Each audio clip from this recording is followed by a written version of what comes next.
Alright, everyone. We're streaming. We're live. I just want to double check. But we're going to be doing a little bit of a live stream today. Yeah, we are live. Special occasion. But we're going to be doing a little bit of a live stream today. Yeah, so... yeah, we are live. Special occasion. But yeah, special occasion because Figaholics, Harvey at Figaholics, just announced on his Facebook page that orders are available on his website for fig cuttings. And you can't deny that Harvey has some of the best cuttings out there at a pretty affordable prices. And it's just great quality. Lots and lots of varieties, a huge variety of them. So yeah, it's just pretty nuts that he does this every year. I'm sure he makes a bundle and he doesn't need me to be promoting his sale, but you know, it's pretty awesome that he does this, and I kind of want to go over a few varieties with you guys to just tell you what I bought personally, because I did buy a few things just now before we started the live stream, but also to kind of encourage you guys to buy certain things that I think are worth buying. So we're going to get into that in just a second, but whoops, I want to share this on social media really quickly. I should have done this before we started the live stream, but you know what, no one's perfect. We've been doing a lot of things recently on the channel. If you guys are here, say hello, by the way. But we've been doing a lot of things on the channel recently, and I'm building a website. Well, not really building, but you know, you get it. You get the point, right? I got a nice little template, sort of like WordPress, but it's on Weebly and it's free. Hello, Beatrice. How are you this fine evening? Christopher, how's it going?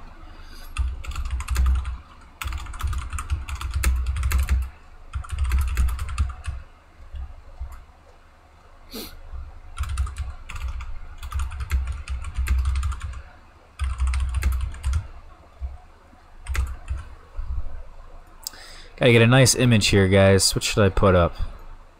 How about this one? One of my favorite figs. It's a Violette de Bordeaux type. Oh no, I'm getting an image, or it doesn't allow link attachments. I don't know. I don't know, guys. Why does social media have to be so hard? Does anyone know?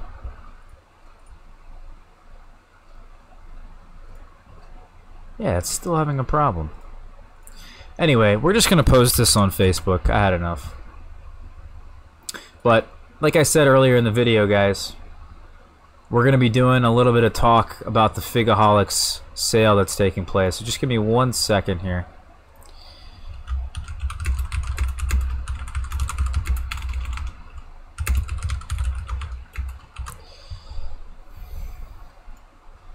All right. So let's get into it now. But yeah, like I was mentioning a little bit just ago, is that we're changing a little bit of things around with the channel. We're going to be getting an artist to come in and create a banner for the site. So if you go to the YouTube channel, and you guys go here to my channel, and you see this ugly banner here that's been here for years, we're getting a new banner. An artist, one of my best friends actually is an artist, and he's going to create one for me. We're also creating a nice little thumbnail here for Fruit Talk in future episodes, because this banner I took a nice little photo of, but it'd be really nice to get a nice professional photo, because we're also going to upload this into a podcast format on iTunes, Stitcher. I already have a SoundCloud you guys can come and follow me on. Let's see. I've already uploaded the first episode of Fruit Talk that we did. And we're going to take this and we're going to create an RSS feed. It shouldn't be too difficult. It shouldn't be too much work.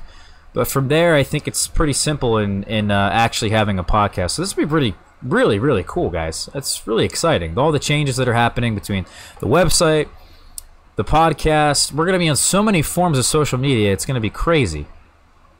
So more to come on that, but let's get into this. If you're not familiar, again, we mentioned at the beginning of this, guys are just now joining me here. Figaholics is having his sale. Harvey really has quality cuttings, affordable prices. It's an annual thing he does every January. People obsess over this sale. So I bought a few things. I'll tell you first off what I bought, and then if you guys have any questions, like Beatrice, you just ask me something there. I'll get to that when I'm done telling everybody what I purchased. I'll answer some questions. Then I'll go over and talk about which of these varieties I think will be worth having, or is like pretty much a nice deal. And then I will answer more questions, and we'll kind of end the live stream there. And this should, by the way, take the place of tomorrow's video. So tomorrow we would have had an episode of Fruit Talk, but I think I'll do this one instead. Hello, Troy. So anyway, I really only bought a few varieties this year. This is some real restraint here, and you guys would be proud of me, I think, because if we saw the video I did last year on the sale, I easily bought 10 varieties from Harvey, and this year I think I only bought 5. And these are varieties I think have a lot of potential in my climate. And Harvey has a huge selection here. Some of them are Smyrnas, so you need to be careful. Some of them have not been proven to fruit in areas without the wasp, without pollination. So you also need to be careful of that. Okay, so what did I buy? I bought, let's see, I bought Cora Black. This is a variety from Bass, I believe, that he found in Lebanon, it says. So this one's really beautiful. If we go to the photos, you can tell that the interior is pretty interesting. I'm trying to look for nowadays more interesting amber interiored figs, more interesting honey figs out there. If you go to my spreadsheet, we go to the flavor groupings here, you can see that there's all these different types of honey figs that I've kind of discovered, or at least I've figured out that they're quite different than your typical honey fig, which is in this category. And I've really liked Zafiro and Sweet Joy. I was blown away. And I know that for whatever reason, it seems like the Middle East has like these... they have these really interesting honey figs that other parts of the world don't seem to have, and I don't know why that is. I feel like certain cultures over the years, over the last hundreds of years, have selected different varieties for different reasons, right? Like, it's weird. Like Turkish varieties, a lot of them end up being Smyrnas and requiring pollination. You know, I find that Middle Eastern varieties, a lot of them are not berry figs. A lot of them are honey figs. They don't like, whatever it is, they don't like red interiored figs as much. And they more prize the yellow ones. So coming out of that region, I really strongly believe is that there's really interesting honey figs there. And I think this is one of them.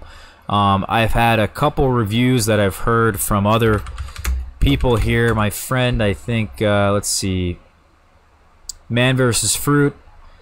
This is it ripened in his yard. It actually kind of looks a lot like Pastiliere, but without the void and slightly different. So anything that looks sort of like that, I'm really excited to try. Yeah, and it should be sort of adapted. Northern region of Lebanon, I guess. Who knows? But Bass did a really nice job finding that one. Another fig I picked up is De La Senora. I have this fig, but I grafted it onto a rootstock and it didn't grow all that much because I let the rootstock grow. That was a big mistake. And by letting that rootstock grow, it suppressed the growth of the graft.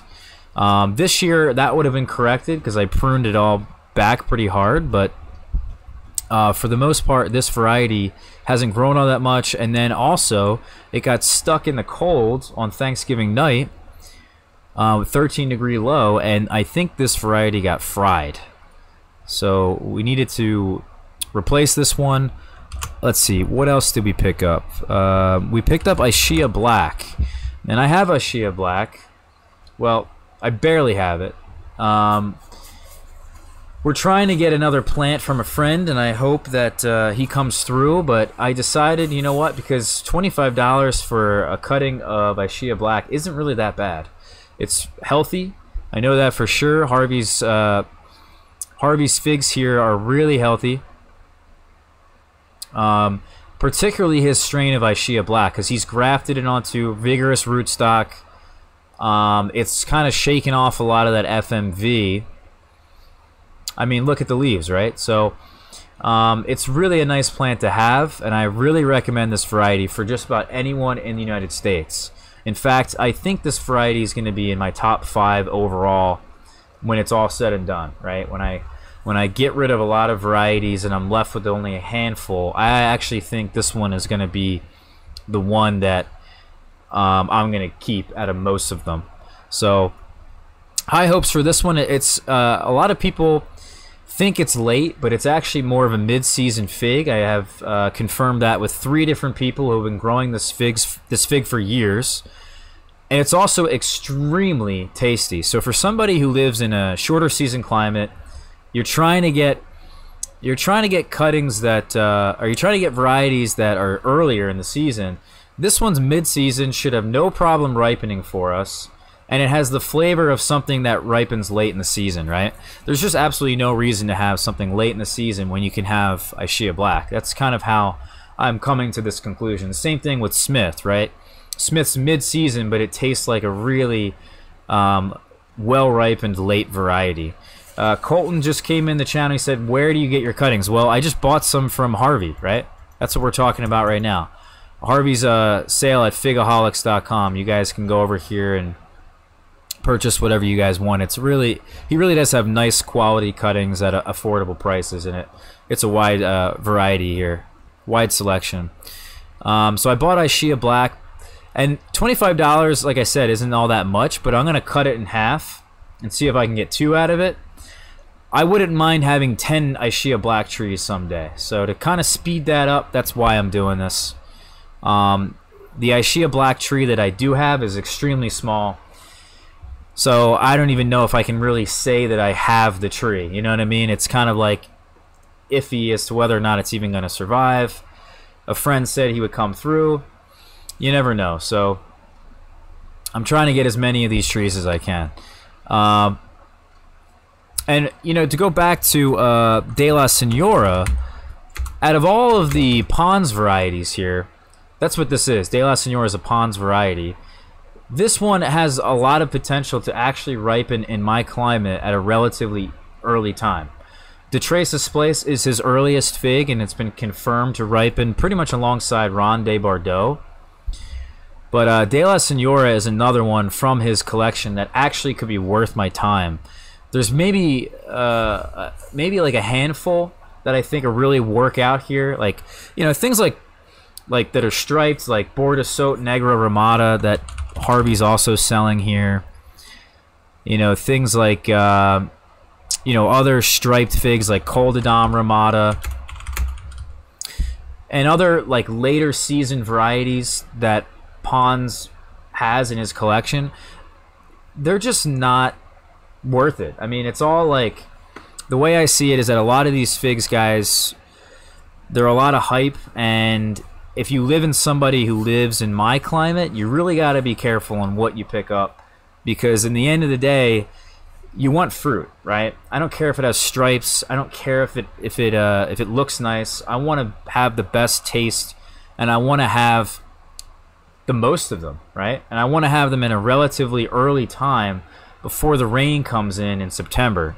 So for me, something like Col de Dame Ramada is not really high on my list. Neither is Bordeaux Negra Ramada. You know what I mean? But De La Senora, out of all the Pons figs, you know, had his whole book, his whole collection. You know, that's one of them that I recommend, because if you go to his website here, you can see it. Let's go to his website. You can his book is sort of even online, guys. You don't even really need his book. You go to the varieties here, and then you type in not here, but it's gonna pop up here. Here we go. Type in Senora And there's two different De La Senora, so you got to be careful. This is the Sinuera variety. And this one ripens the 12th of August. So that is incredible, especially for a Pons fig. Not many of them ripen before mid-August for him. So excited to have this one again, I guess, in my collection. Another variety I picked up, what did I pick up? Oh, Gris Olivet. This is a French variety. Most varieties I'm focusing on are going to be from France. They have a similar climate to mine in that it's not too warm there. It's quite rainy there, you know, and they care about their food, right? The French people genuinely care about their food. They've been, you know, saving. I'm sure people, even just with melons, right? Look at melons. There's all these amazing French heirloom melon varieties. It's the same thing with figs, right? They've been saving figs for years and years. Gris Olivet's one of them that I'm sure tastes great. Another interesting honey fig, by the way. So, on that same thought process, this is one that we're gonna pick up. I've had this fig on my list for years, and I picked it up once, failed rooting it, and we're trying again. So, this one, you know, they're not really rare figs that I'm looking for here, guys. You know, this is a pretty common. I mean, it's only $7.50. There's another one here that I'm blanking on. Maybe if I go on my list here. Oh yeah, so Violet Patlican. This was recommended by a friend. So if I go back to the list here,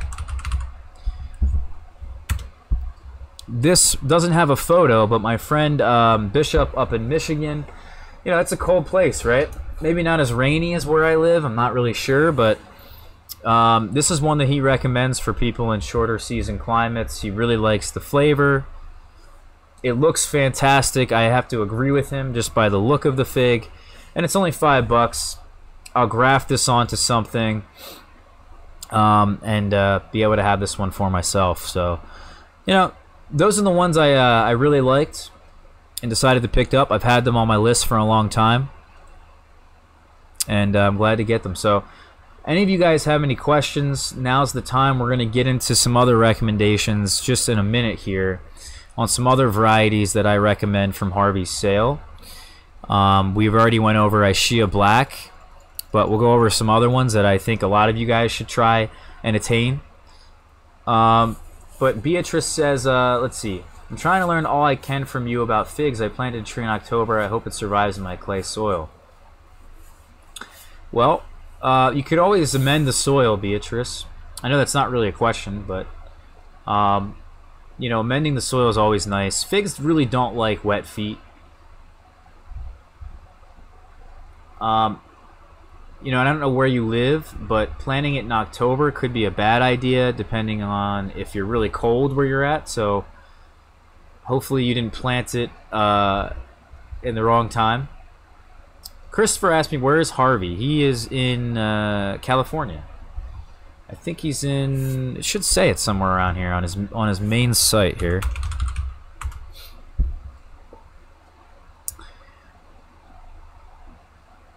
Somewhere in here, guys. I swear it does. I've read it somewhere. I don't know.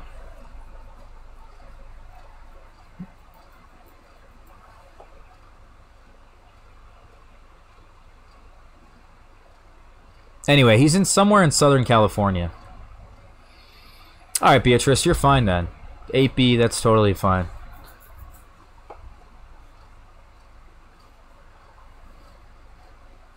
Close to Riverside? I really don't know. I couldn't say. Yeah, I guess if no one has anything else to say, no questions, we're going to get into this here. Hello, Morning Gardener Show. How's it going? Okay. So let's get into this and other varieties I recommend. I really want to make very few recommendations because, as you guys know, I am adding more varieties, but I am getting rid of more varieties than I'm adding. So for me, I've tried tons of varieties now. I have either acquired or grown lots of varieties at this point. And for me, it's not worth it to have, you know, 100 fig varieties. It just doesn't make sense. I think somewhere around 10 to 20, maybe even 5 to 20 is probably a good number. And I'll probably always have a stupid amount of fig varieties, but for my main production trees, I'll only have maybe 5 or 10.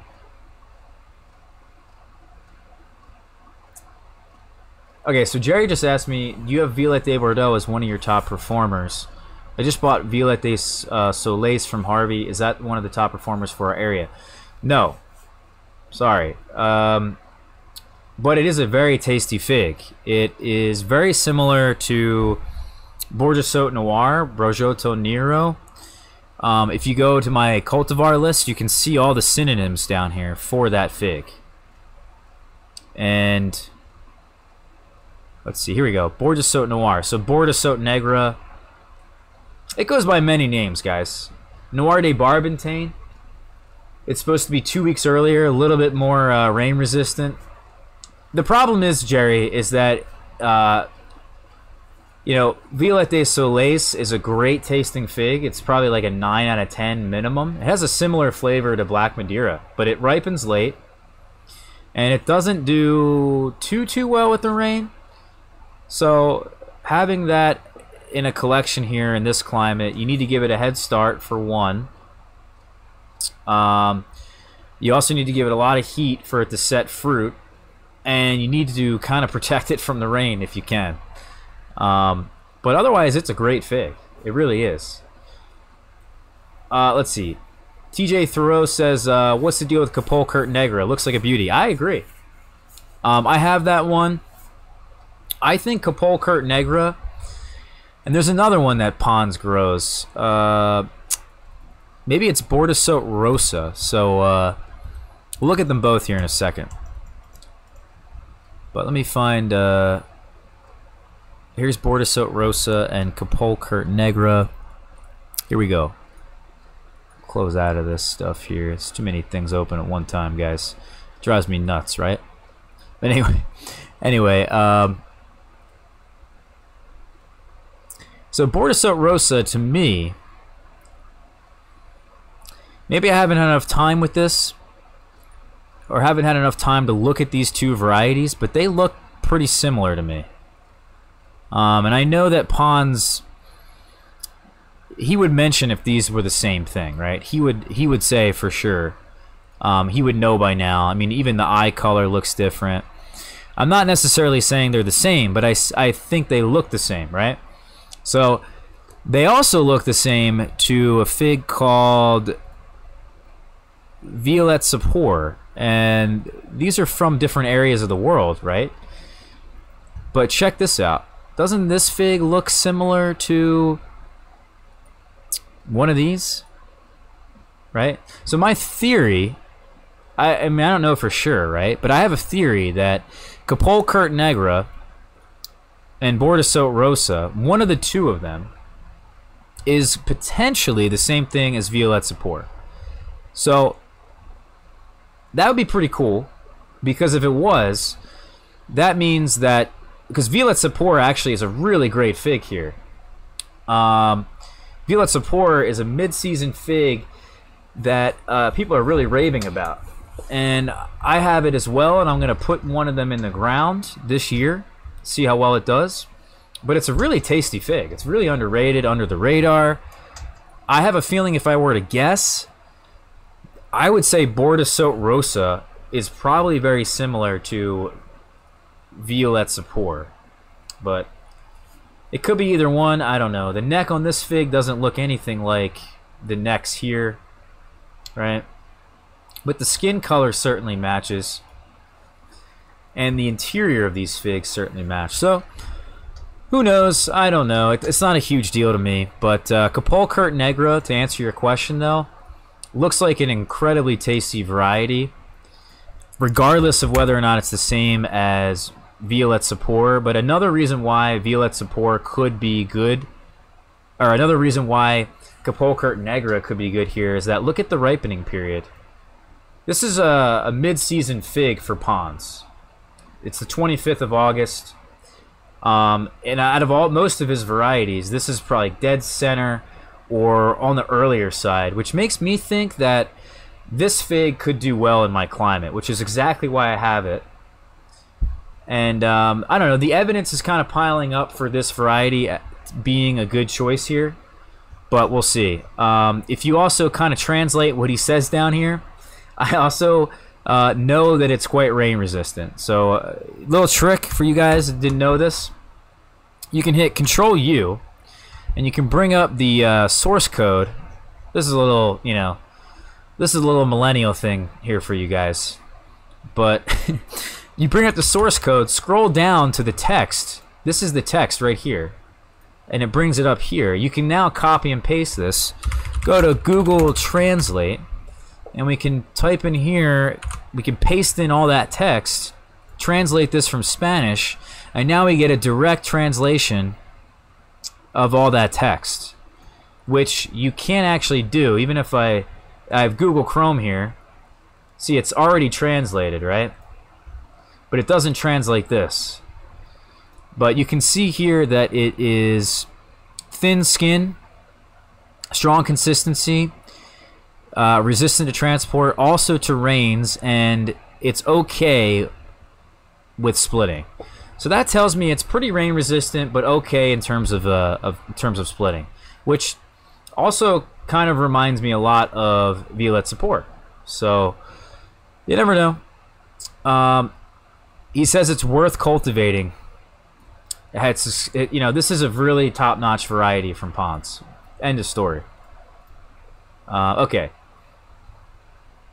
Okay, so Tarek says, have I tried Floria? I actually have not tried Floria. I got a tree from a friend who was nice enough to send me Floria, but I don't think I'm gonna plant it. My goal was to actually put that one in the ground, and I'm putting 35 different varieties of figs in the ground.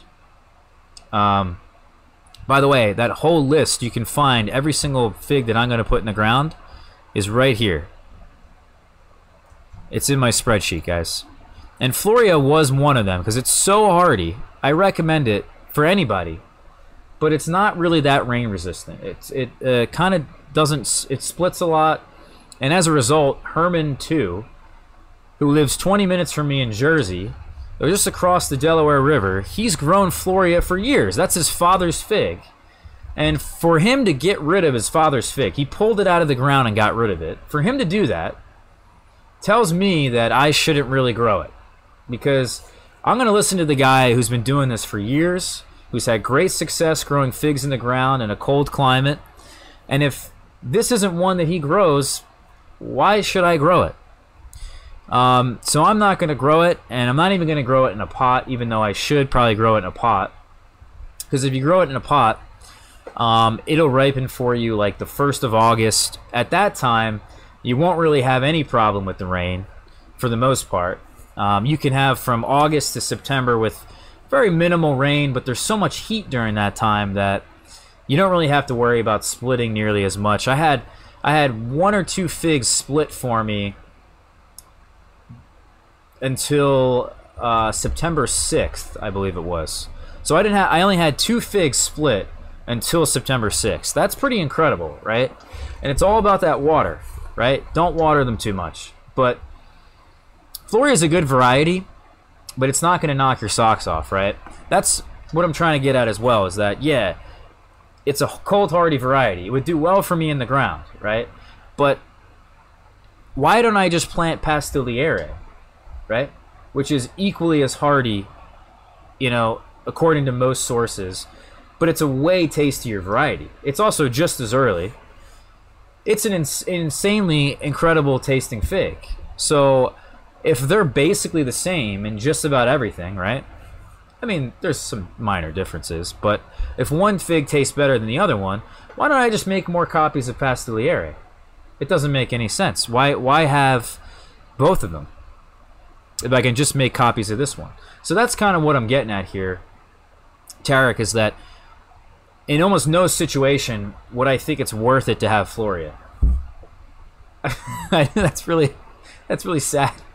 It's really sad to hear. We should be preserving genetics, but I'm getting to that point, guys. I've been doing this for so many years now. I'm getting to that point where I got to get rid of some of these, okay? And I got to make the hard choices. I got to say, okay, this one ripens at the same time this one does, or this one tastes just like this one, and I got to make a choice. You know what I mean? So out of the categories of early figs, like very early figs, we're talking about the earliest varieties you can get that have that genetics: Pastigliere, Improved Celeste, Floria, Hardy Chicago, Malta Black, Teramo Unknown. Out of that whole category, Pastigliere is probably the best choice. Why? Because it's hardy, it's early, and it also tastes like a late season fig, right? I haven't heard a single person tell me they didn't like Pastigliere. So, yeah, I hope that answers your question. All right, so everyone's on the board, on the same page with Violet Sapor and Capole Curtain Negra and all that. Okay, so Jerry wants to sell his Violet de Soleils. If I lived in California, Jerry, I'd have Violet de Soleils, right? I would have one of those types. I would have, you know, Bordeaux Saut Negra, Violet de Soleils, Borgia Saut Noir, Rojotto Nero. One of those I would have because it's such an incredible fig. You know, Noir de Barbantane, I have that one in the ground here. You know, it's supposed to be 2 weeks earlier than the rest of these. So because it's 2 weeks earlier, I have a better shot of making that one work. But, you know, it's also just extremely tasty. So the fact that it's so tasty, it gets some extra points, and it's the reason why I'm trying to put extra effort into that variety. How cold hardy is Violet Sapor? I have no idea. I don't think anybody knows. I'm also putting in the ground Borgia Saut Grease to see how hardy that one is. Sean, I'm not selling any fig cuttings because I've already sold them all. I sold every single thing I had. My fridge is on the empty side now. So you kind of missed your boat. I sell things at the end of November, throughout December, and I probably ended the sale around January 1st. Was like the last of what I had was just gone. So I'm pretty much done at this point. I also recommend, though, if you're gonna buy some fig cuttings, go on FigBid. There are still some reputable sellers. My friend Brian is selling a lot of cuttings right now. If I can find something from Brian. Here, he's selling Zafiro. This is one of my favorite figs. And Brian sells top-shaped varieties that are extremely rare. You know, out of all the people in the world that has probably some of the most rare varieties, it's Brian. So, I also recommend him. Let's see. Any other questions, guys, before I move on? I'm not really a tech nerd. This is just stuff I grew up with, but I have spent a lot of time on the computer, and you kind of pick up certain things like that. Okay. You got it, Sean. Let's see. Alright, so let's go on to the list now and show you guys what I recommend from this list. It's a huge list. It's very daunting. And some of these things are more expensive than others because this is the first year that Harvey's offering this kind of thing. Also, they're just quite rare in the United States, so it's hard to find. Like Bass's Favorite is pretty rare. I would recommend... I was pretty interested in a Chaco Trigano, but I haven't really found anyone that has fruited it outside of California or outside of WASP territory. So this one, I think I heard something that someone did, but I can't find that information. But if someone did fruit it outside of California, I would be pretty interested in this fig. You know what? I want to check out this one, Barada here. Let's see. No, it looks like your standard honey fig to me. Okay. Bass's Favorite. This is one that I'm a little excited about here. For someone in my climate specifically, in a shorter season climate, I think this one applies. I want to mention also figs that I recommend for longer season climates, like California. We'll go over those as well, but Bass's favorite, I think, would do well in a wide variety of climates. I'm sure it has a similar flavor to Black Madeira, right? It has that look. It has similar, you know, kind of, I don't know what the word is. Sort of like similar categories that you kind of just can check off, and you're like, okay, that's probably similar to Black Madeira, but it certainly looks different than your typical Black Madeira, and Bass has told me personally that it ripens decently early for him, so somewhere like mid-season, like mid to late, which would mean this is a better choice for me than something like Black Madeira. And I've also pointed out Italian 258 is a similar fig, right? It's similar to Black Madeira in terms of flavor, I should say. Same thing with Bass's favorite. It's a similar fig in terms of flavor. That's it. But because it is a little bit earlier for me, those are the figs that I'm kind of want to focus on and kind of stray away from Black Madeira. I'm actually getting rid of one of my Black Madeiras come spring, and the other one I'll keep sort of as like a benchmark, right? I'll use that one to compare to other varieties, not just for flavor but also for ripening period. So if I want to say, okay, is this a late fig? Well, does it ripen before or after Black Madeira? You know what I mean? That's like the benchmark for me. So I recommend Bass's favorite for those of you guys. It's only $20, surprisingly. This is the cheapest I've seen it. And if I didn't have two of them rooting right next to me, I probably would buy this one. Barbera Branca is another one that I recommend. And I recommend this for just about anybody. But it's a little bit more difficult to get this thing to work here in my climate. It also seems a little bit less on the rain resistance. So I really recommend this one for warmer climates specifically, like California. If you have the wasp, this fig turns into something real special, guys.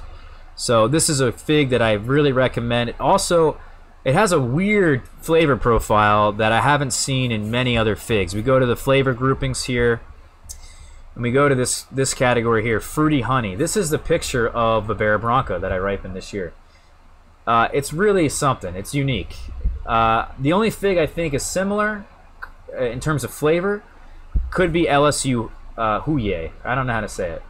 Maybe Brian, if you're here, you can correct me, buddy. But I think it's Huye. So these two figs I think could be similar in terms of flavor. We're gonna have both of them to compare, but no other fig I have tastes like this. So putting it out there. Let's see. Others I recommend. Well, there's Black Madeira. You live in a warm climate like California, you don't have a fig like this, you should get it. You should get it, for sure. Now, I don't want to talk too much about this fig, Borda Barraquer, but it's getting high marks for flavor. Let's put it that way. What else do I recommend here? If you guys have any questions as we go along, just put them in the chat. I will get back to them at some point here when I'm done this little bit here that I'm doing. Borgia Soak Grease. I recommend this fig. Highly recommend this fig. Now, there's two different figs out there. We talked about Violet Sapor, but there's also Borgia Soak Grease, and they both come from Prush Park in California. And you can actually drive. If you guys live near Prush Park or in California, you can drive there and get cuttings for yourself. They have a pretty decent collection of fig varieties. Borgia Soak Grease is one of them that really impresses me. It's definitely common. It also ripens, I think, mid-season, similar time around Violet Sapor. People have often confused them and think that they're the same, but I really don't think they're the same.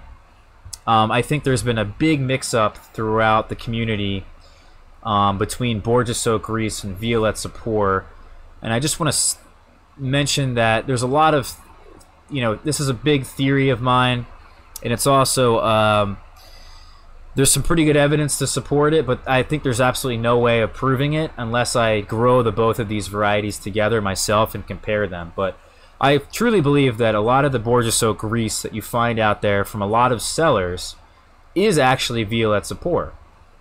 Because if you look at the map of Prush Park, it's really confusing. It's very difficult to say, okay, this tree is that and this tree is that.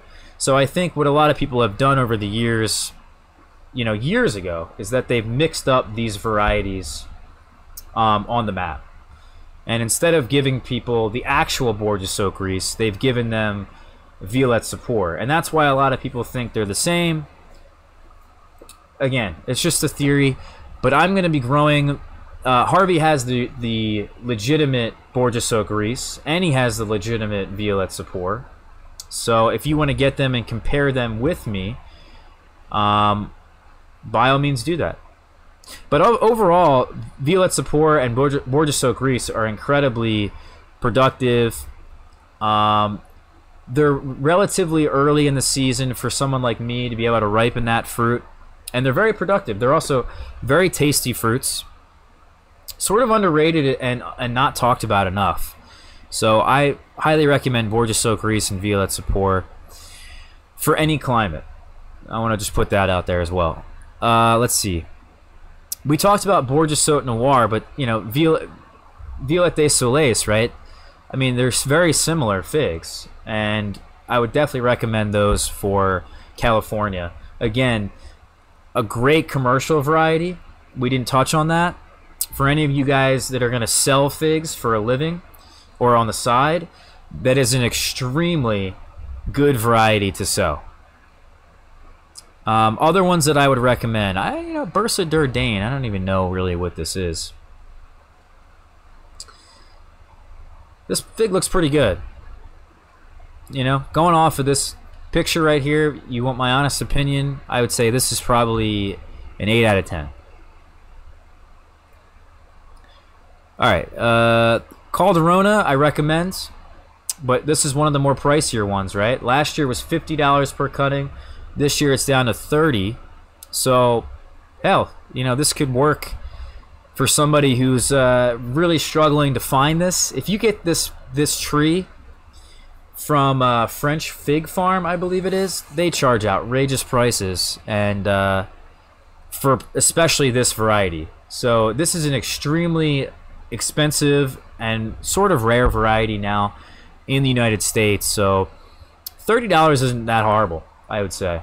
I mean, I would if it was for 20, I'd be buying it. But the fact for it's for 30, I'm out of here. I'm not doing it. But again, this is a variety from Ponds that's getting high reviews on flavor. And you can see here, it's a really tasty fig. I'm sure it is. In fact, a lot of people, I'm recommending this one for almost every climate. People are ripening this one even in Holland without a head start. So this one, even though it's a little bit on the late side on Pons' list here, it doesn't need a head start here in this climate. So let me just put that, let me just check. Yeah, so this one's actually, out of all of Pons' figs, this one's a mid-season variety for him. And even closer to the early side. So again, potentially even an early, a good choice for us in short season climates. What else do I recommend here? Okay, so if you guys live in California, all right, we've talked a lot about this, but I haven't really given too many straight answers to you guys. Any of these Col de Dame figs here, Col de Dame Blanc, Col de Dame Gris, Col de Dame Noir, just pick one of them and put that in your yard, and you will thank me. And then I want you guys to go to Patreon and donate, okay? For the wonderful advice that I've given you guys just now. This is incredible. These figs are literally incredible. They do well commercially. You want to sell this fig. They look incredible, right? Visual appearance of it.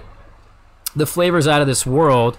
And Col de Dame Blanc, which I've talked a lot about, has such a thick, jammy, gooey texture that it just blows me away. This is the best fig in my collection. The tastiest fig in my collection. It beats out Black Madeira, I think, just slightly.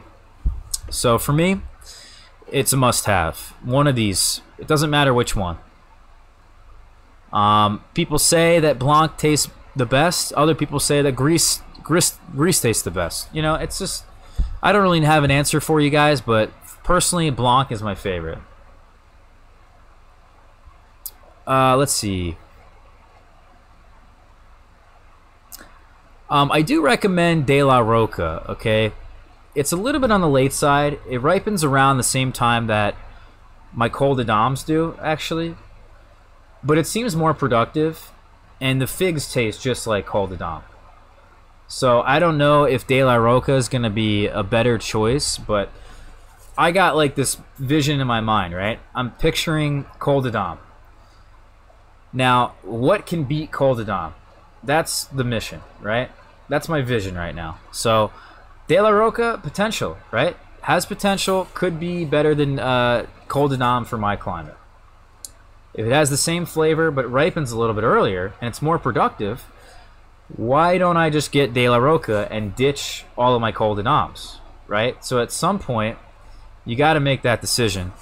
And I will let you guys know if I come to any conclusion as to what beats out Col de Dames. But De La Roca could potentially, as well as Izmir Knot that we talked about.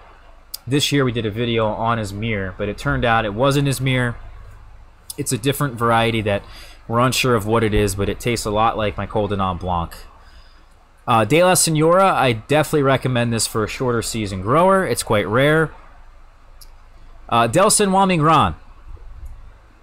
This is another Pons variety that has, I've tasted it myself. I haven't gotten it exactly perfect, but Pons has described it as a late season, really, it's one of the figs that he raves about in terms of flavor, one of the few figs that he recommends for flavor. He also says that it's quite rain resistant and split resistant. The problem with it is that it's so late here in my climate that it was tough for me to get it really perfect. So I'm looking forward to this year with this variety. I know for a fact that it is going to be one of the tastiest varieties that exist. So you live in California, live in a warm, long season climate. You got a lot of heat. You're in a drier climate. That's the one you want. All right. Same thing with the Black Madeira. Same thing with the Col de Dames. This one is it's up there, guys, for sure. This is another one I recommend for California. This is a Palmata hybrid.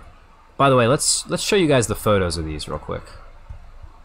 Here's Del San Juan Migran, right? It's obvious. How do I know this is a good fig without even tasting it? Look at it. Look at the picture, guys. Look at that fig. Same thing with the Palmata hybrid, right? I've never eaten this fig. I've heard from a friend that really knows what he's doing in terms of, like, you know, I trust his palate. He highly recommends this one. And I recommended this one last year, believe it or not, before anybody was recommending it. So I have a strong hunch that this one's an incredible variety. It's also a Palmata hybrid, which is really interesting, that I'm really thinking that Palmata hybrids are just superior to Ficus corica, right? It's a cross between Ficus corica and Ficus palmata. They've been bred together and formed into these hybrids. I have a couple hybrids myself that don't need pollination. This one does. But I strongly believe that they're going to be, like, we're going to look back 100 years from now and say, oh no, why did anyone ever grow Ficus corica? We should be growing Ficus palmata hybrids. So, I don't know. That'd be really cool. You know, just a little theory of mine there. Another one I recommend. Let's see. I have to say, this fig here was new that Harvey was offering. Nope, it's not this fig. I don't know what fig it was. Maybe I'll see it as we go along. Genovese Nero AF. This is the same thing as Italian 258, guys. So if you want Italian 258, this is Italian 258. I highly recommend this for a lot of you guys. A lot of climates, actually. It just has a problem with the rain, but we can get it to ripen here pretty reliably. Let's see, what else are we looking at? Oh, this one right here, Gozo Girl GM 172. I tried this fig this year, guys. I grafted this one from Harvey, actually. Got a cutting from him last year, grafted it, and got about 4 or 5 fruits on my graft. And I got them in a rainy part of the season, but you could really see the potential in this fig. I think Harvey also really recommends this one. This one's got some real nice flavor, guys. He even has a video on this fig. If he does a video on it, you know that he's recommending it. Yeah, I definitely recommend this one, guys. This was found by Georgie in Malta. And because he found this in... or this is one of the many numbered figs that he has, right? I don't even know how high it went up to, but look, here's GM 202. So he found over 200 figs from Malta that have these numbers, and only some of them have the names, guys. The ones with the names, you know that there's something special, right? And this one certainly, I agree. Out of all of the other ones that he has, even it's probably better than 149A. I have 125, I have 25, I have 175. GM 125 also looks really good, I have to say. But I think GM 172 is going to be a fig that a lot of people are going to talk about. But again, it has a problem with the rain, it has a problem with splitting. And I think it's more of a later season variety. What else do I recommend? I recommend Grise de Saint Jean. Not really talked about much, but a great choice for those of us who are in a climate like mine. Rainy, short season, a French variety. Again, a lot of these French varieties, guys, are well adapted to my climate. Well adapted to a shorter season, rainy climate. And this is certainly one of them. Gets high marks for flavor, for sure. Hated de Argentile. I can't necessarily recommend that for someone in my climate, although I have high hopes for it and I think it will do well here. But this is an exceptional variety in California, an exceptional variety in a warm, dry climate. It doesn't need a long season. But if you live in a dry climate, I would get this one. Oh, here we go. Inchario Preto. This is an incredible fig, guys. This is like, should be on everyone's wish list that has the wasp. Look at it. There's very few figs that look like this, guys. This is a unique variety. Really interesting fig. And it's got, I'm sure it's got different flavor. You can tell by the color of the pulp. The problem is it needs the wasp. So, you know, this is for Californians only. Let's see here. Ishia Black, we recommended, man. That one should be everybody's hands, no matter where they live.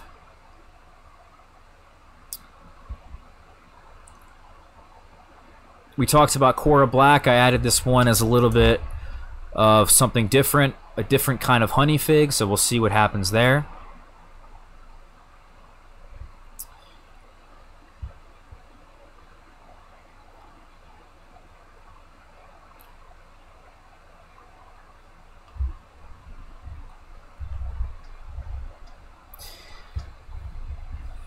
Now, I would say I would recommend Martinique Ramada, but haven't been able to get mine to ripen. And it's a nice, pretty fig, guys. It's probably one of, or the prettiest fig. So if you want looks, you like the stripy stripes, this is the fig you guys want. Although it's late, right? I don't even think it does that well with the rain. Jerry, when I say that Genovese Nero AF is the same as Italian 258, do I mean that it's genetically the same or just similar? No, it's genetically the same. There's a whole little backstory on that, but I don't know a single grower that's grown them side by side that thought they were different. I mean, you need a genetic test, right? You need somebody to submit that DNA and get it tested to know for sure, right? But I mean, I would bet any amount of money that they're the same fig. And even if they were slightly, you know, even if they were different genetically, they're so similar that it doesn't make sense to have both of them. All right, let's see here. Do we have any other ones here that I'm recommending? Because we're getting kind of at the end of this list. Moscatel Preto, I recommend. My friend Jamie loves this fig. And I sold a couple cuttings this year. But you know what? This is the cheapest I've ever seen them. And I limit one per customer. Jamie loves this one. And I certainly agree that it's a tasty fig. I could see the potential for sure. I'm excited to see what it does for me next year. My tree's, I think, 3 years old now. This will be its 4th year.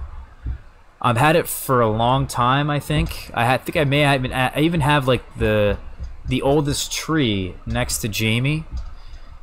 But my tree got hit a little bit this year. It got hit by a late frost, I think, or an early frost last year, late in November, and I think it just knocked the tree back all the way down to the base, and it had to re-sprout from the base. And yeah, I mean, it was unfortunate, but I did get to taste a couple of the figs this year, and you can tell that it's early. You can tell that it's resistant to rain. You know, I may even consider putting it in the ground. I'm kind of trying to hear back from Jamie on whether or not she thinks it could do well on the ground. You know, it's one thing if it's early, but it also has to have the ability to re-sprout from the base and fruit that year. My tree did that, but it didn't do it in such a spectacular fashion that I was like, oh, I'm going to put that one in the ground. You know what I mean? What else do I recommend? If I were to get any of the Borges Saut Noir types we talked about, like Bergiotto Nero, Violet de Soleil, I would get Noir de Barbentane. It's supposed to be earlier, and it's supposed to be more rain resistant, according to a well-respected grower in France. So take that as you will, but mine certainly is showing good rain resistance in my yard. Let's see here.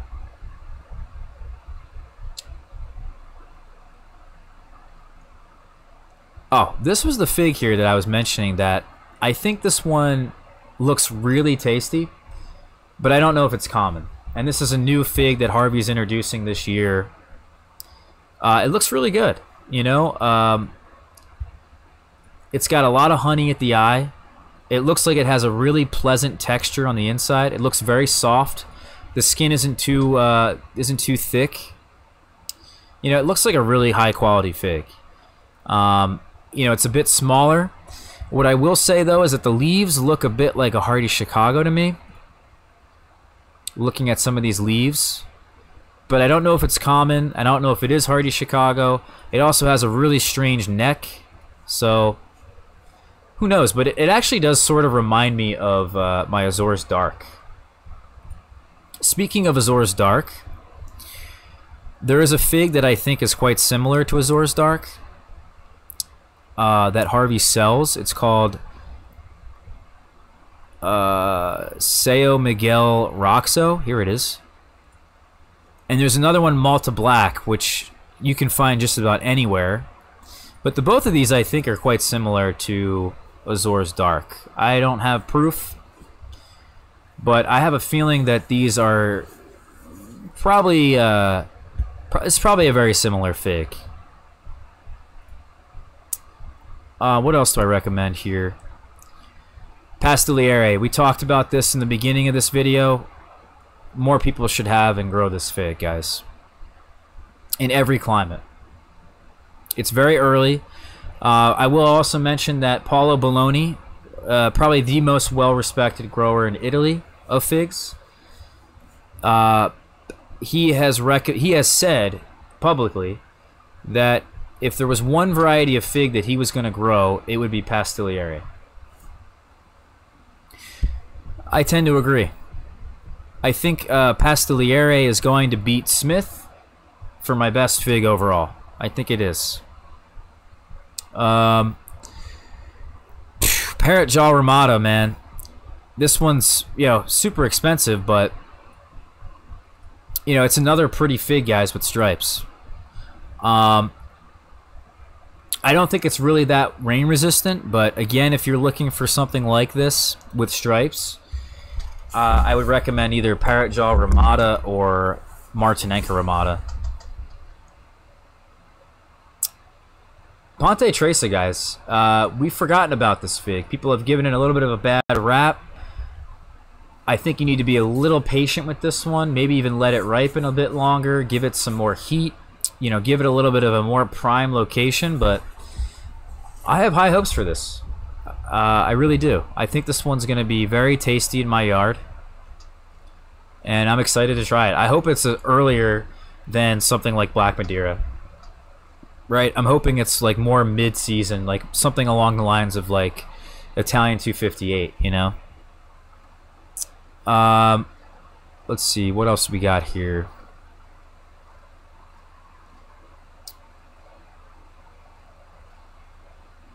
Ronde Bordeaux, man. This fig's hard to beat in a cool, rainy climate. Doesn't do nearly as well in a drier climate. I don't know why that is, but I think it's really well adapted to a cooler, rainy environment.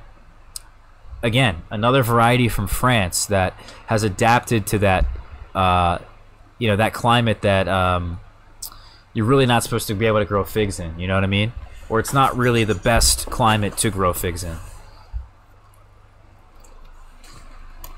Sanguinato is another one that I recommend. If you live in California, I would definitely grow this one. The flavor's got to be incredible. I mean, look at that. You know, the interior is purple, guys. It's a purple fig. How often do you see that? There's not many varieties. You know, like Ponte Tresa is another one. Purple interior. Problem with Sanguinato is that a good friend of mine, who I trust, has told me it's common.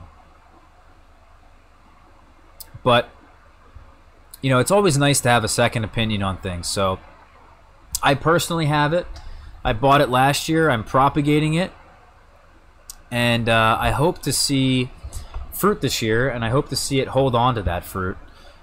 This is a very rare variety in the United States. For $30, I don't think that's bad. The guy who this came from, and why I'm so hesitant, is that it comes from Andreas from Greece. And that guy is a thief. Plain and simple. So I don't really trust him, and if he says a variety's common, I don't really believe him. So I'm waiting to hear from other people besides my friend or myself to confirm that. But I would recommend this one to anyone with the wasp for sure. Definitely high on the flavor scale. Let's see. Smith. I don't know where Harvey got his Smith, and if there is different strains of Smith, I doubt it. I'm more thinking that it's not a thing anymore. But this is just an incredible variety, guys. It really is. Right as it stands right now, it is my best overall fig. It doesn't do as well in drier climates, so be careful. You know, if you have less heat, or if you have more moisture, I would consider growing it. But if you live in like Southern California, maybe not the best choice. You just bought 6 of them from Harvey. Well done. Let's see. Okay, Suwadi is another one that I recommend. This is a fig that tastes like no other fig that I have. It doesn't look like much in this photo, but I'm telling you, it's incredible. Let me see. I think I have a photo. Yeah, here it is right here. That's just nuts. No other fig I have looks like this, guys. And it, you know, no other fig tastes like it either. It really has something weird about it that I just can't put my finger on. I'd also say it probably is better in a cooler climate like mine, or a yeah, a more humid climate like mine. You know, I know there's people growing it in California, and they haven't really had the best. They haven't really had the best experience with it that I have. And I don't know what it is with certain varieties, but I think in a cooler environment, figs ripen slower, for sure. I know that for a fact. When you're in California, they ripen so quickly that I think it's almost a detriment to some varieties.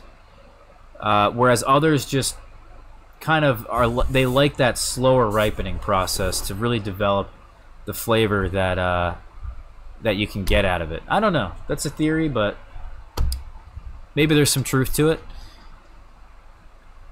Does Smith require a lot of water? It doesn't require water at the soil level. It just requires that slower ripening that I think I just mentioned. So it's the same thing with Suadi, is that you really want the fig to kind of slow down a little bit. You don't want it to be, you know, just ripe in a day. You know what I mean? You really want that thing to slow down a little bit. And for whatever reason, right, there's two different classifications of figs in my mind. People always, I don't know what it is, but people always want my recommendations based off of, like, heat. Or, you know, based off of how hot their climate is. Okay, so, oh, I live in a cold summer climate, or I live in a hot summer climate. You know what I mean? I think it's more important to consider whether or not you live in a humid climate or a dry climate. Someone in a humid climate can kind of make similar assumptions as other people can in humid climates. And the same thing with people in dry climates, right? If a lot of people are not liking Smith in drier climates, they're not liking Ronde Bordeaux in drier climates, they're not liking Suadi in drier climates, there's something there. I don't know what it is exactly, but there's something there. Whereas everybody in a humid climate loves Smith, and everybody in a humid climate loves Ronde Bordeaux. You know what I mean? You understand what I'm saying there? I hope that makes sense. I don't, you know, I'm not a scientist and I don't have the science to back up what I'm saying, but this is my observation from my own experience and lots of people that I've talked to, you know. There's just some weird thing that happens with, you know, you can separate all the varieties by, this is a dry climate fig and this is a humid climate fig. Others are more adapted, you know. Others will be adapted to the whole United States as an example, but there really is two classifications there. Yeah, exactly. I think that's the reason. There's a lot of theories out there on what I just said, and none of us have really come to any great conclusion. Let's see, what else do I recommend here? We're almost at the end here, guys.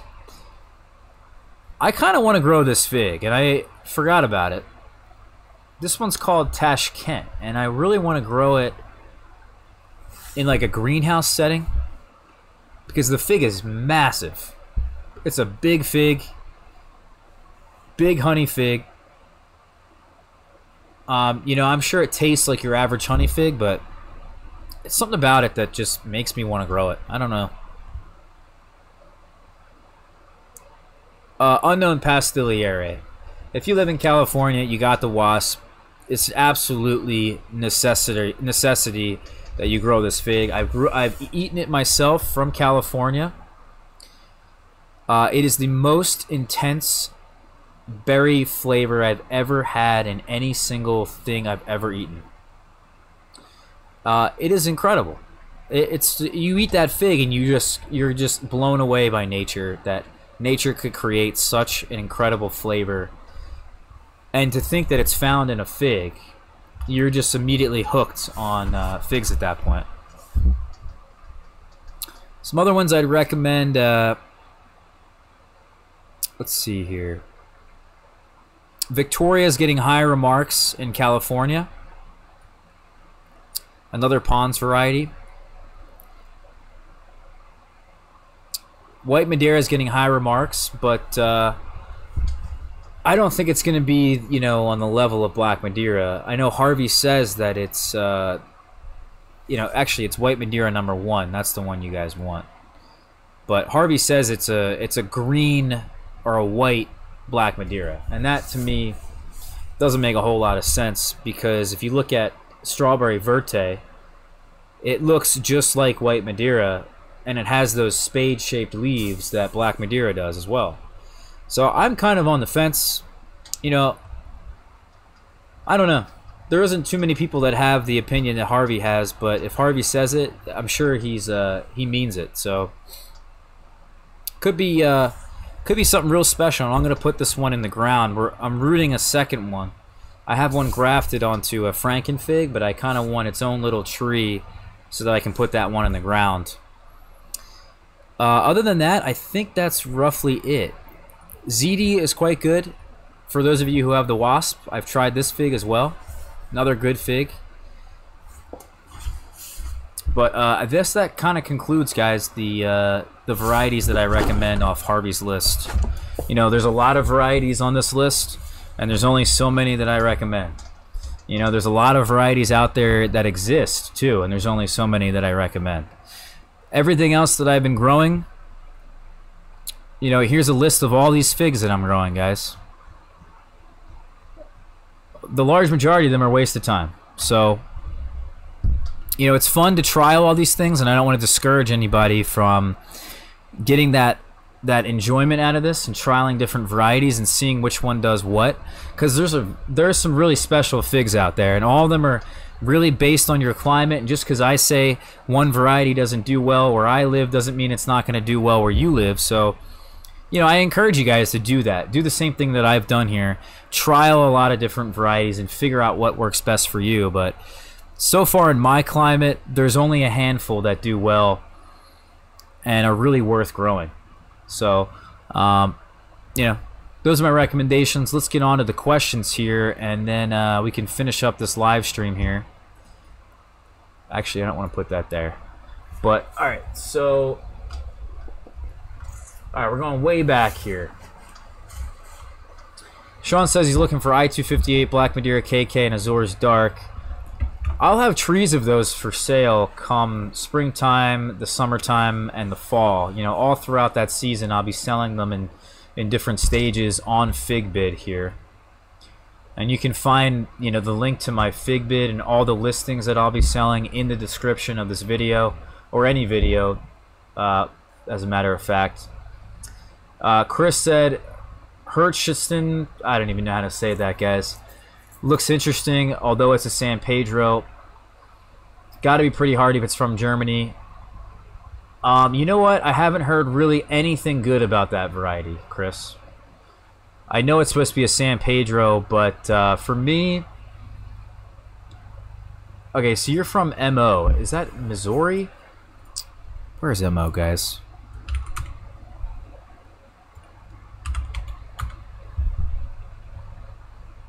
Okay, so you work for Altria? Is that what's going on? You own a tobacco company, Chris? Alright, yeah, Missouri. I was right. Okay. So, Missouri, I wouldn't grow this in Missouri. Just put it out there. You know, any San Pedro type fig, I would not grow in a cold climate such as Missouri. You would have to be in, like, Zone 8, B to consider growing any San Pedro, and I would grow it in the ground. It's, you know, I have one friend that has a San Pedro fig in a container, and he's grown that in a big container. He almost never prunes it, and it's worked out for him. He's gotten like 200 or so Breba, but it takes like 3 to 4 years to get to that huge size on that San Pedro. Otherwise, I think the San Pedros are really not worth it. For somebody like me who has a greenhouse, I can get early varieties and put them in the greenhouse, get them to ripen about the same time a Breba would. So why do I need Brebas? You know what I mean? In my situation, anyway. You got a greenhouse, you live in a cold climate, I wouldn't grow San Pedros, and I wouldn't grow Hirschisten. I would probably grow Desert King. What other really good Breba producers are there? I mean, that's probably the best one. Be honest, I haven't really paid too much attention to San Pedro's. Let's see. TJ just said he got Col de Dom Noir in his Californian backyard. Good job, buddy. Col de Dom looks like jam growing on a tree, says Chris. It is. It is literal jam. The closest fig, though, I've had to actual jam was Blanche de Douce Saison. Really impressed by that fig. TJ Thoreau says, I bought some cuttings of GM 139, haven't rooted yet, but no one talks about it. Does it suck? Well, if nobody talks about it, that's probably a good thing, right? I think your chances are a little higher. But I think, you know, there's only so much room that people have, and a lot of people go after the varieties that people talk about. So if they're not being talked about, people are not growing them. Until somebody like me or somebody else that has been doing this for a long time comes around and says, okay, no one talks about this fig, we should be talking about it. And GM 139, huh, looks pretty good. Yeah. You know what? I would love to see more photos of this fig. I don't really have an opinion based off this one photo, to be honest with you. Because it could be good, but it could be just okay. And, you know, you could look at a photo sometimes and say, okay, well, it's obvious. That's an amazing fig. This one I can't really tell. And I think it has a lot to do with the texture here. So it doesn't look very jammy to me. These little achenies, see these little white things here? These are called achenies. I don't know how to pronounce it, guys. I'm sorry. But these little white things are like the individual female flower of the fig. And there's so many of them, right? That's what a fig is. It's an inverted flower. And when you get them at a large size like this, and they don't really blend well together, that to me indicates that this fig has a more of a meaty or a juicy texture that's more on the drier side. Even though it's kind of juicy, it's more of like, it kind of gives me the feeling that it's underripe. You know, it's not as pleasant to the mouth when you have a meaty or juicy texture, right? This is a similar texture to, like, you know, probably like brown turkey, right? Californian brown turkey. So if you like brown turkey, you like that little like fluffiness of it, maybe this fig will be like that. It's hard to say. Harvey said it's a very nice fig. That's always a good sign. It's got a weird shape too. Look at the ribs. It doesn't look exactly like anything I've ever seen. So it looks quite unique. That's a good sign, right? You don't want to grow a fig that already exists by a different name. So the fact that this looks unique, it's pretty, right? It looks like it could be very tasty, even though I'm not entirely sure. I think it's worth growing. It's worth trialing. I want to see somebody grow this and trial it. I don't have the room, right? I can't be trialing every single fig, right? I gotta pick my battles. I haven't heard a single thing about GM 139 to answer your question, so I can't say one way or the other if it's good or bad. DKEN UCLA. He said, can you make one-time donations through Patreon, or is it subscriber only? You can make one-time donations, I believe. I'm almost certain you can. And if what you can do is, if you don't want to be subscribed, make a one-time donation and then unsubscribe, and then that way it won't renew every month for you. Wayne says he can't wait for Smith. It is very good, buddy. You'll be very excited to try it. Okay. So I wasn't the only one who didn't know what MO was. Okay. Desert Fruit Grower says, hey Ross, will you ever do a video update on your tropical fruit trees you had in your greenhouse, like your lychee? A lot of people have been asking me if I'm going to do that, and the simple answer is that most of them are dead, which really, really stinks. I killed a lot of them. We had all kinds of things, guys. If those of you who didn't know, we had lychee, we had we had mangoes, we had different types of cherries. We had like a Jamaican cherry, we had a Barbados cherry, we had some guavas, we had loquats. I even had more citrus trees than I do now, and I've killed those. Anything that is not deciduous, I have basically killed. I have one citrus tree left, and it's really upsetting because I spent all that money and all that time on those trees, but the way that I had put them in the greenhouse was not really that great, and I didn't get a chance to water them. I even neglected a lot of them that I put in the house. I should have covered the greenhouse. You know, lessons learned, right? If you cover the greenhouse with a shade cloth or a tarp like I do, prevent all that sun from reaching those non-deciduous plants, they should be okay, right? They should go into like a semi-state of dormancy. The other problem is that it's really tough getting the greenhouse to stay above 32 degrees minimum, right? As it stands right now, it's been much better in the greenhouse because I have no tropical plants in there. I only have to keep the greenhouse above 25 rather than 32, and that's quite a bit of a difference. So for me, it's a lot more work, and a lot of work that I'm not willing to put in just yet.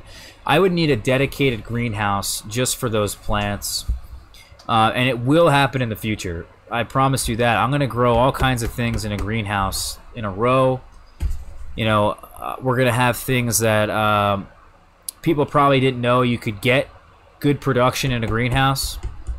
So we're going to do all kinds of tropical fruits at some point that can remain small and still put out a decent amount of fruit, and that way you don't have to import it from other countries, have it radiated, and you know, really, you know, pick it at the optimal flavor and better varieties. So yeah, exactly. When Xavier said, when I have a Wallapini, I'll try again. Exactly. When I get some kind of sunken greenhouse or some climate controlled greenhouse, I'll grow bananas.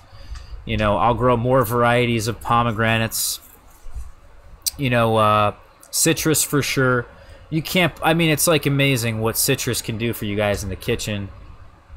I would love to have more citrus trees, and just being able to have like a lime or a lemon anytime you cook is like, it's so valuable.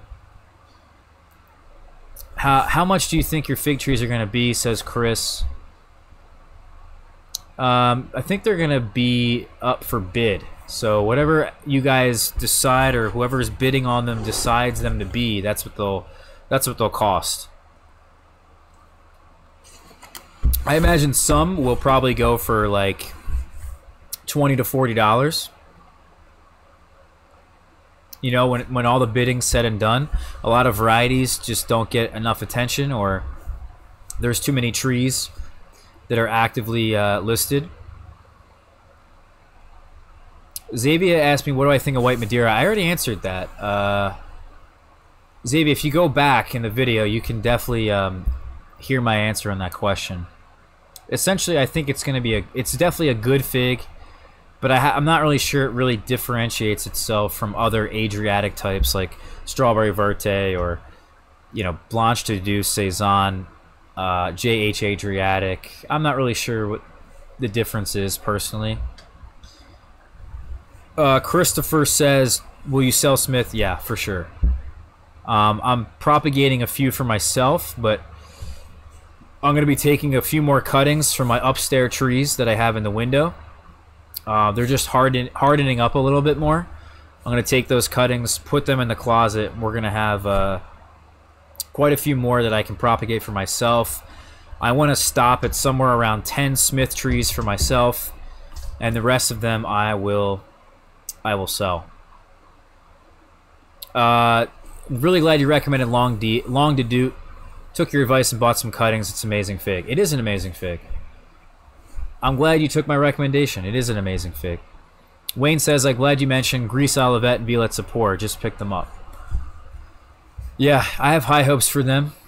Less so for Grease Olivet, but it could be a very interesting honey fig, and if it fills in that gap, Wayne, I'm going to keep it. Inscribe says, do I know anything about UCR 160-50? And is there a name for that fig? Does it have a name besides UCR 160-50? Looks pretty good. Is this Emerald Strawberry? What is this fig? Looks really good. Am I going too fast for you guys? Look at that. Whew. That looks good. I don't know what UCR 160-50 is. Doesn't look like Emerald Strawberry. It looks like something else. Is someone selling this fig, Inscribe? What made you bring this one up?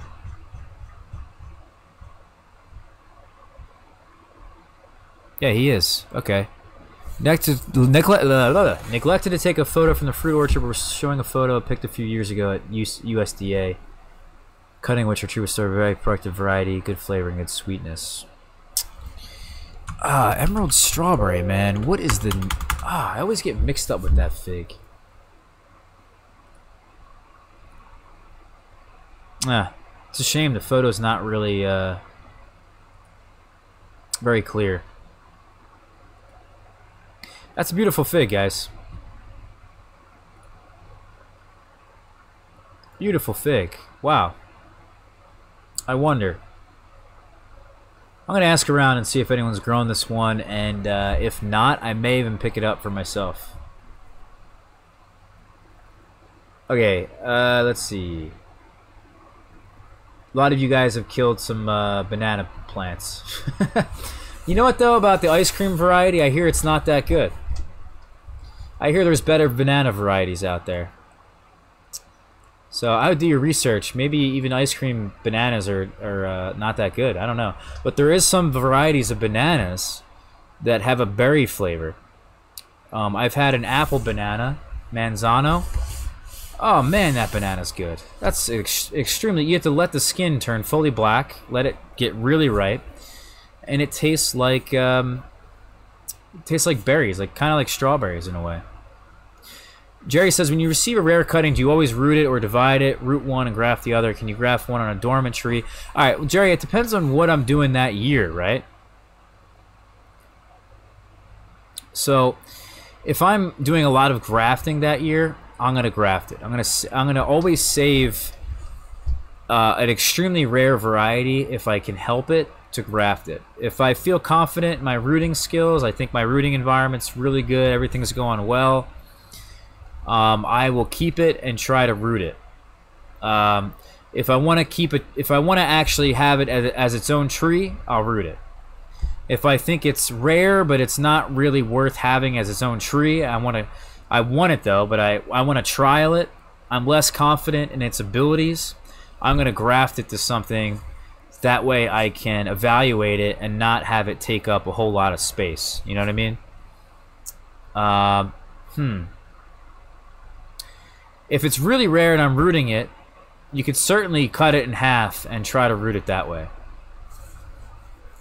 If it's expensive, why not, right? But if it's something that I think is going to be like top of the line, next best variety in the fig world, I will certainly root some because I want it as its own tree, and I want to graft it to as many locations as I can because I want to have as many sources of this tree in case something happens. You know, there are two varieties I have in mind that are going to be the next best thing in figs. And I can't tell you guys what that is yet. I can't explain it, but it probably will be the next Ponte Tresa, I imagine. you know, it's really the both of them are really incredible looking figs, and they should command a high price. Joseph Fernandez says, Ross, what's up, brother? What's up, man? Caught your show late. Question: did you buy Canadria from JF&E? Mine is not a solid green fig when ripe. Yeah, I think I saw your post on our figs. Put a photo of the fig on our figs. Canadria should not have a purple blush to it. So the chances of your fig being Canadria is low. Take a picture of the outside and the inside. Send that photo to Just Fruits and Exotics. Put the photo on our figs. We can tell you what it is. Most likely we can tell you what it is. And it should be a yellow fig on the outside. Canadria is yellow. The interior should be amber to pink to red. But probably more amber or pink. Okay. Harvey has it for sale. You picked one up? Okay. Well, I'm going to ask around and scribe and see what UCR 16050 is about. If anyone's growing it, and I'm going to make a decision. Definitely. Bass's favorite. What do you say about that? I've talked about it earlier in this video. If you go back, train wreck. Sorry, but it's supposed to be, yeah, like CT says. CT Rob, is that you? But basically, it's probably similar in flavor to Black Madeira, right? It's got that nice berry. It's got that lots of honey, but it's a little earlier. Bass says. I've spoken to him, and he told me personally that it's like more mid-season to late season rather than Black Madeira, which is really late in the season, and something I'm straying away from. Xavier says the ice cream banana is very cold hardy. That's why I chose it. Okay. Oh, I'm trying to find a banana that won't get too big, that you can put in a container. Those exist. Like Rajapuri is one that's good. But I also want a banana that's going to taste good too. You know, I thought about growing bananas. I certainly think that's something worth growing in a container. Out of all the tropical fruits, but I think it's a little bit more annoying to deal with, right? Because it fruits and then it dies. So you kind of have to restart the whole process. You got to take all the pups out of the plant, out of the base, and restart it in a different pot. So as the mother tree is growing and fruiting, any of those excess pups, they're going to take away a lot of energy. So you want to dig them out, put them in a different pot. And it's just a lot of work to be constantly doing that and renewing the whole process, you know. I'd much rather have them in just the ground somewhere. Christopher says, Weird Fruit Explorer says there's a strawberry type banana that's really good. Yeah, for sure. I like that guy's videos, by the way. I know a couple of you guys watch his videos. But he's tasted some interesting fruits out there. Way more interesting fruits that I have. But I've tasted probably way more varieties of particular fruits that he has. Joseph Fernandez says, what about Mare to Do? I got 2 cuttings from Dan Foster. You growing this variety? I am growing that variety. It's supposed to be very good. My friend in Michigan, including Dan Foster, they both like it. They both recommend it. I don't necessarily know. Even I have a friend in Staten Island who likes it, but I don't think it's the best with rain. So for you in Florida, maybe not the best choice. You know, tough to say though. You know, it's got a flavor probably similar to Black Madeira, just by the look of it. It's got the same shape. It's got the same interior, right? It maybe even be some kind of adaptation of Black Madeira. Who knows? Pretty cool variety though. You know, it's definitely all the information you want on that can be found in Pons' website. And we did this little thing here, Joseph, that in case you were wondering, you know, his book is kind of like on the website, right? Here's what you do. You hit Control U. You got Control U. It brings up the source code here. You scroll down. you get to all this text here that's in Spanish. Maybe you can read it. I don't know if you can read this, but Google Translate. You know what I mean? Paste that text in there, translate it from Spanish, and we get the whole text here that Pons recommends. The pulp's tasty, dark red, few aconies inside, and variable internal cavity. Okay, very resistant to rain. Oh, and especially to the opening of the eye. So here I am. Totally wrong.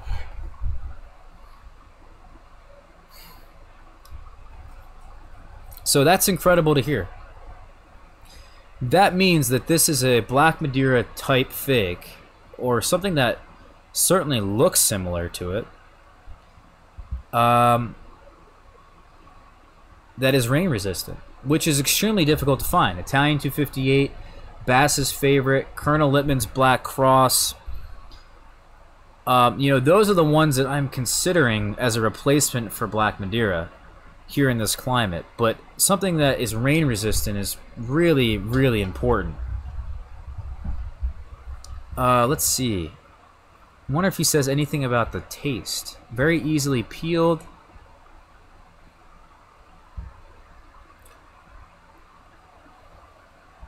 Look at that. Mostly unilobed, very few trilobes. So it's got similar leaves to Black Madeira.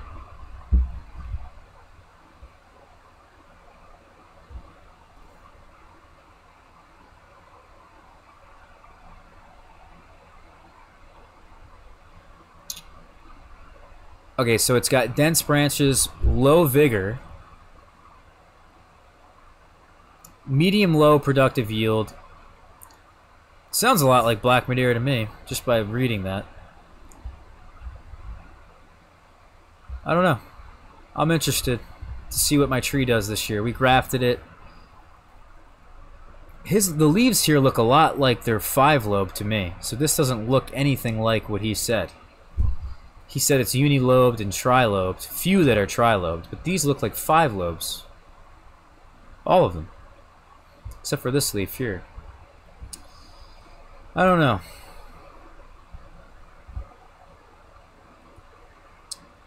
Oh, Stella, you have manzanos in your yard. Let me know when you're ready. I'll send you a pup. Oh, man. Should I do it, guys? Should I grow the amazing apple banana? Oh, that's really nice of you to offer, Stella. Man, well, I'd have to wait until the spring. It's too cold to ship a banana right now. Stella, I'll get in contact with you if I decide to do it. Chris is like, do it, do it. There's a lot of people, guys, that grow bananas in containers and have absolutely no problems, and they really recommend it. It's just, can I fit an apple banana in my house, right? Think about it.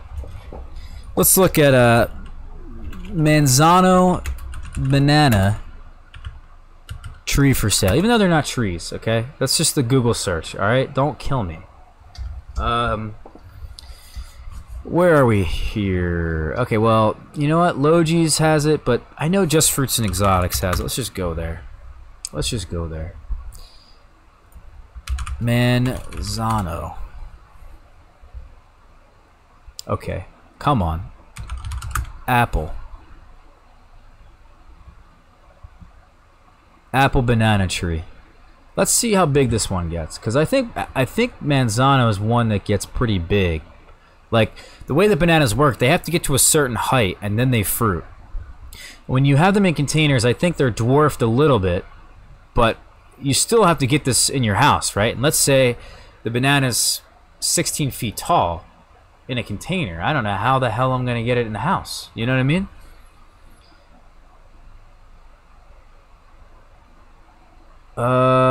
Doesn't say on this website here. Let's see if Just Fruits and Exotics has anything to say. Okay, 12 to 14 feet tall. That's not bad. Tastes like Gala apples. Crisp apple flavor. Okay, so it's fully ripened when the skin becomes lightly speckled with black. Interesting. I don't know. Worth a shot. It'd be nice to get the, you know, the banana in the house. Oh, they're not very tall, huh? Well, it'd be nice to get the banana in the house when it's, if it was like under 8 feet, I could do it, right? Because my ceilings are about 8 feet, I think. Right? Yeah, they're about, normal ceiling's about 8 feet. So if it's only 8 feet, then that would work. And I would do that, for sure. Let's see, guys, where are we at here? Lowe's has some bare root berry plants. I was looking into blackberry. What type of blackberry do you recommend? Oh man, oh man, oh man. All right. First off, don't get blackberries at. Don't get them at Lowe's or Home Depot. You want to get on this website here, Indiana Berry, or Norse Farms is another one. All right. These guys sell the best plants for berries. For blackberries, okay, well, actually, I really recommend Primark Freedom. That's a nice blackberry that fruits on primocane. It's, in my opinion, the best primocane fruiting blackberry. That'll give you a blackberry later in the season. Alright? Now, if you want an earlier blackberry, I recommend, which one is the earliest here? I think it's Arapaho. I couldn't get Arapaho because you have to order 10 as a minimum. So I went with, let's see, the earliest ripening thornless blackberry cultivar known to date. This is extremely important in my climate. Why? Because it ripens before SWD. My Triple Crown that I had years ago, 2 years ago, they were massive, guys. They put out a stupid amount of fruit. Couldn't keep up with it. And the Triple Crown guys got infested with SWD because they fruit right along the same time SWD shows up. Now, I want to also mention there's something out there called Marionberries, and we've talked about this on like Fruit Talk. Marionberry is similar to blackberry, but it completely blows away any blackberry you've ever eaten. And this is what I was told recently by somebody I respect. So I am highly recommending Marionberries, and I think I'm going to actually take a lot of the blackberries that I ordered, because we're going to plant some another row of blackberries this year. We're going to plant another row of raspberries as well. And we're going to get rid of the blackberries in the order, and I think I'm going to get a Marionberry, because it's just said that these guys are incredible. So, I don't know. We'll see. But the problem with the Marionberry is that they're not as erect, right? Arapaho and even Triple Crown's pretty erect, but they will grow upwards. They don't need a whole lot of support. I just kind of need to box them in, right? Keep them from falling over and hitting the ground. But the Marionberry, you have to stake that one up big time, because I believe it's like it's trailing along the ground. Let's see. I read Spanish, says Joseph. I'll take a look. Speaking on Italian number figs, I got a few cuttings of Italian 88 from Will's. I'm not growing any of the other Italian numbered figs from Todd Kennedy because it seems like Italian 258 is the only one that's good. I grew Italian 215, and this one I think is it's either a Smyrna or it is a San Pedro type. The main crop dropped for me, and I just gave up on it. It dropped for me repeatedly. 2 different main crop throughout the season. Italian 88, I actually don't know what that one looks like off the top of my head. Maybe there's a photo of it somewhere. Here we go. No photo. Okay, so there's no photo of it. Unless there's a photo somewhere else that exists, Joseph, I can't give an opinion on it. Because I honestly haven't heard much about it. You know, I don't know anyone that's growing it.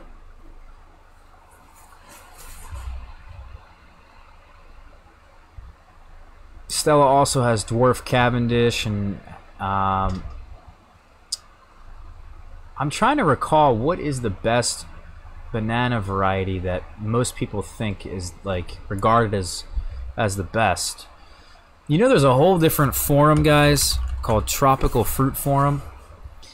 These guys really know their stuff, and I think that there's a whole little section here on just bananas, if I'm not mistaken. Maybe there's a banana forum that I'm a part of as well. I don't know, but I would look on this website, guys, if you're interested in tropical fruits. Alright, guys, we're going to wrap this up pretty soon, so let me know if you got any more questions. Now's the time. Oh, I love Jaboticaba. It's really good.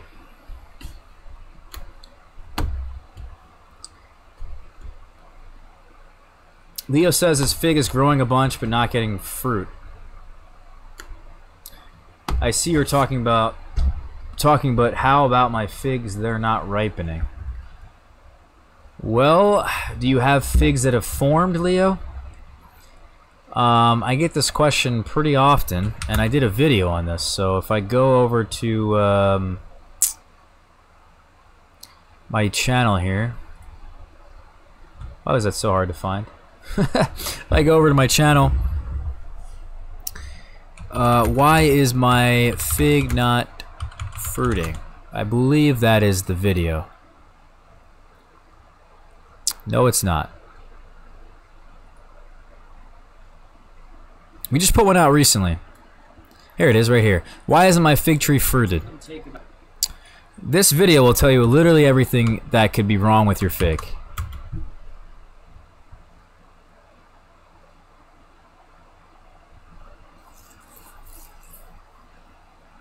There we go.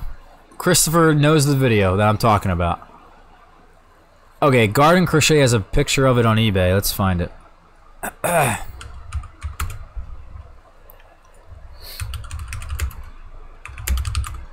think I've seen this fig actually on eBay. I think I've seen this on this listing here. Oh. Looks pretty good, but I think it looks like Albo. Kind of looks like Albo, kind of looks like Yellow Longneck. Could be Golden Riverside as well. Could be a number of figs, guys. Or, who's asking me?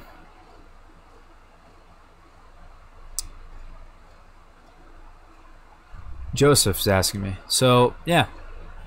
I mean, my opinion is that it looks nice, but it's ripened in California. And it's got that red interior here. In my climate, maybe even in your climate, it's not going to get that red interior. It's going to stay yellow. It's going to stay amber. That means less complexity in the fig. You know, I don't know. It's not going to look as nice as this, that's for sure. Garden Crochet is in California. She's got the wasp. Her figs are all looking beautiful. All of them. I don't care what variety it is. They all look good. I wish I lived where she lived. Look at that. Let's see. Where are we at here? I heard you talking about White Madeira #1. Yeah, we did. We talked about White Madeira #1. Just go back a little bit. Probably halfway through this video, if I had to guess. Okay, Xavier says 5 feet tall max. Yeah, here's the thing, right? On the subject of bananas, I also want a banana that is also tasty, right? Why am I going to go through all this effort to fruit a banana, even if it only gets 5 feet tall, if the fruit isn't good? You know? So I want it to be a variety that tastes incredible, like the Manzano banana. That's a really good one. But I also want it to be smaller, you know? So it's a little bit of a trade-off there.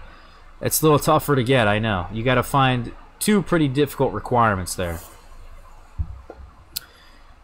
Let's see. Anyone have any other questions? I think we're at the end there.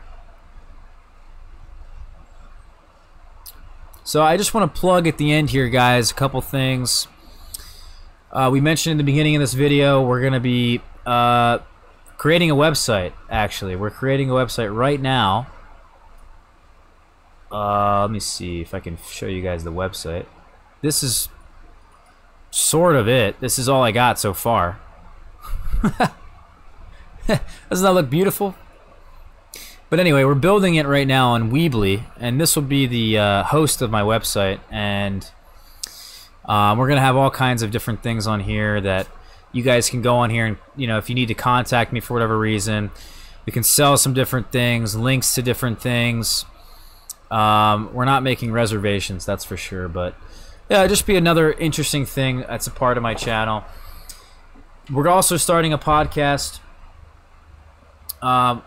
We've already pretty much started it, but it will be on iTunes coming up pretty soon. I have an artist, one of my best friends, that's going to be creating some thumbnails for me. He's also going to be creating a banner for me on YouTube. So on my YouTube channel, this nice little banner up here will be gone. We'll have a nice little professional banner, all kinds of interesting things. But also I recommend that you guys follow me on Facebook or Instagram and Twitter. You can go up here and click on those links. If you guys want to support me in any way, greatly appreciate it on Patreon. Yeah, and that's pretty much all I think that's going on. I'm also trying to figure out a way that I can upload my videos to Facebook the same time I upload my videos to YouTube, which is proving to be quite difficult. Adding in all these different sources of social media, you know, with my podcast now, having a website, you know, having all these different things, it's a lot to manage at one time.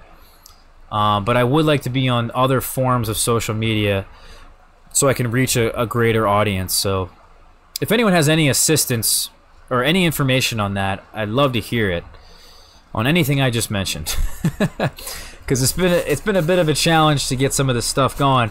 Even Jerry, who calls me someone who's into technology, you know, I'm just a millennial, guys. I've grown up with this stuff, but